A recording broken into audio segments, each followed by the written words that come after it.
With the 41st pick in the 2014 NBA Draft, the Denver Nuggets select Nikola Jokic from Sombor, Serbia. When the Denver Nuggets selected Nikola Jokic 41st overall in the 2014 draft, no one, and I mean no one, not even the Denver Nuggets nor Jokic himself, thought that he would end up becoming a superstar in the league. Multiple-time All-Star, two-time MVP winner. Some would say he should have even won it a third year after this past season, and a player that would go on to dominate the league and redefining what it means to be a big man in basketball. Not just a player that can post up and score inside or crash the boards, but also a court vision mastermind, a playmaker and facilitator inside, and can also shoot from outside. Simply put, we have never seen a player like Nikola Jokic in NBA history, not with his combined skills and the ability to impact the game when he's on the court in so many different ways. What was once thought of as an overweight, out-of-shape afterthought in the NBA draft and a player that wouldn't last long in the NBA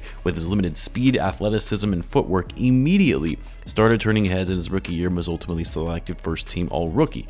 Jokic, of course, would go on from there to being selected to his first All-Star game in his 14th season in the league and would only get better from there to now being arguably the best player in the NBA. A draft prospect afterthought to now the best player in the world. This just doesn't happen. And with Jokic, now 28 years old and the peak of his prime, locked in and focused, the man is now going to be bringing the Denver Nuggets their first title in NBA history. Too soon to make this claim, you'll say? Well, I'll explain why. If you're new to the channel and you enjoy this type of content, then be sure to subscribe so you don't miss a video, and in return, I'll be providing more NBA content like this. Now, back before the Nuggets had drafted Jokic in 2014, the franchise was at a crossroads. They had their franchise player that they had selected in one of the most stacked draft classes in 2003 with Carmelo Anthony, but as good as Melo was and would finally bring the Nuggets back to relevancy, leading the team to the playoffs year after year, it just wasn't enough. They brought in Allen Iverson after he was past his prime to give Melo a better supporting cast, but that didn't work. They brought in Chauncey Billups for some championship experience, and while that got them a conference finals appearance in 2009, their first in their franchise since 1985, it still didn't get the Nuggets over the hump to win the chip, despite having a superstar on their roster. And when the Nuggets followed up that season with yet another first-round exit, the writing was on the wall that Carmelo was growing frustrated and a trade was likely in the works. Sure enough, before the trade deadline in 2011, Carmelo Anthony was traded to the New York Knicks in a blockbuster deal that shook up the league, while the Nuggets were left in the dust. But little did they know that trade would ultimately put them in a position to where they are today and being one of the best teams in the league. You see, that trade, while it may have been underwhelming at the time, getting players like Wilson Chandler, Raymond Felton, Danilo Gallinari, and Timothy Mozgov, these guys, for a superstar in Carmelo Anthony, well, the biggest piece of that trade was the 2016 first-round draft pick the Knicks included in that deal. And because the Knicks, while good to start with Carmelo Anthony, ultimately stayed being the Knicks, living in the lottery, they had to forfeit their number 7 pick to the Nuggets in 2016, which the Nuggets used to select Jamal Murray out of Kentucky, whose draft stock had quickly risen after his freshman season with the Wildcats. Jokic in the second round in 2014, Murray taken 7th overall in 2016. That was the foundation for this team becoming what it is today. It also helped taking on calculated risks like drafting a player with an uncertain future due to injuries in college in Michael Porter Jr. and making a trade for athletic players like Aaron Gordon and Kentavious Caldwell-Pope. But even with these pieces to their roster, this isn't a stacked team by any means. This isn't a team that is accumulating stars, players joining the team to ring chase, working together to form a super team like the Phoenix Suns. No, they have their franchise player, their only all-star on their roster, and the perfect pieces around him that complement this team in so many ways and make them deadly to go up against in a 7-game series.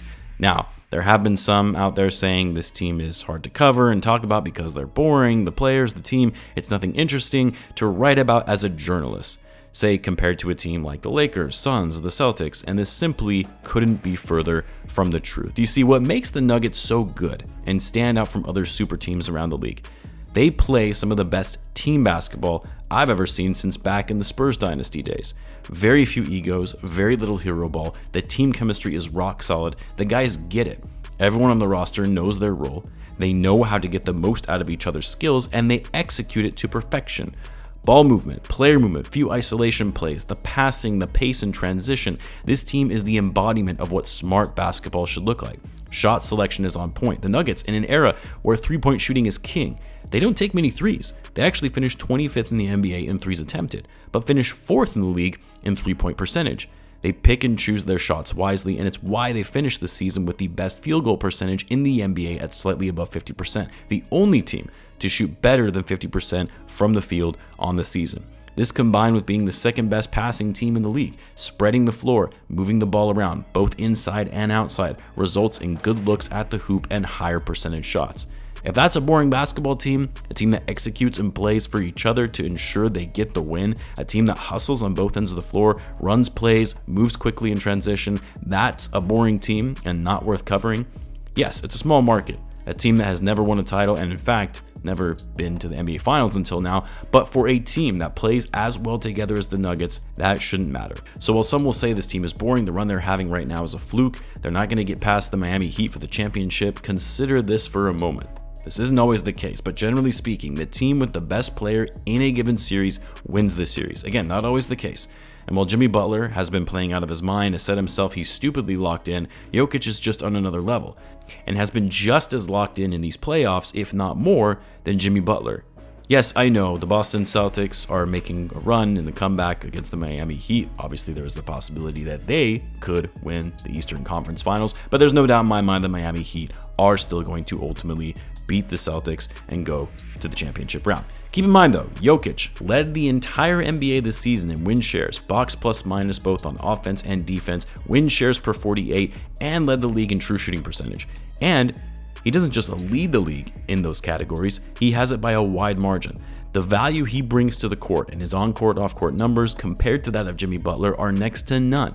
The other reason we will see the Denver Nuggets winning their first title is the fact that as good as Bam Adebayo has been and one of the best centers in the NBA, an elite defender, incredible rim protection, Bam historically has not played well against Jokic, which a lot of teams struggle against Jokic, but for one of the better big men in the league who has been able to lock up guys like Joel Embiid and even Giannis at times, for Bam it's a different story when going up against Jokic. In their head-to-head matchups, Jokic has won 10 of the last 12 meetings. Jokic has worked Bam on the glass, out-rebounding him 12 to 7 rebounds per game over those 12 games. Bam, for as good of a shot blocker as he is, only averages 0.6 blocks per game against the Nuggets. And Jokic, surprisingly, because he's not the best shot blocker, averages more blocks than Bam during that time span. Jokic also likes to expose one of Bam's main weaknesses in getting out and guarding his man on the perimeter, as Jokic has shot an insane 46% from 3 when going head-to-head against Adebayo. And on the flip side, Jokic doesn't defend the perimeter well at all and struggles going up against bigs who actually spread the floor. Bam doesn't shoot threes, or rarely anyway, so he doesn't have to worry about in this series. Bam is going to be in a world of hurt in the finals. And then finally, the Heat just do not match up well against the Nuggets. I'm not saying the Nuggets are going to obliterate them and win in an easy sweep. I actually think the series will be competitive and well fought, but one of the biggest things the Heat struggle with is in their offense, more specifically their pace on the court, as they finished 29th in pace this season and were 25th in offensive rating. And while most will say, well, the Nuggets aren't the best defensive team, so why would the Heat's subpar offense matter?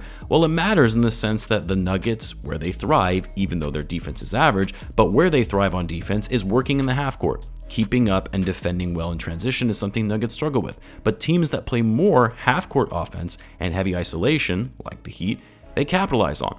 They know how to quickly turn that defense into offense with Jokic's quick reflexes and court vision and getting the ball down the court, and guys like Murray, Gordon, and Michael Porter Jr. who can get downhill in a hurry. But look, as I said, the most important thing here is the Nuggets have the best player in the series, a guy who is having the best playoff run yet, a player that is just unmatched when it comes to his impact on the court with everything he does. And while the Heat have had an unprecedented run for nearly being eliminated in the play-in by the Bulls to now going all the way to the finals as the 8th seed, yes, it's still going to happen, as remarkable as that's been, it's going to come to an end when you go up against one of the most well-coached, well-oiled machines in the Denver Nuggets, and arguably having the best player in the world. It's going to be a fun series though, that's for sure. I have the Nuggets winning in 6, but let me know what you guys think. What are your predictions for the NBA Finals? Let me know in the comments. As always, be sure to subscribe, and I'll see you in the next one.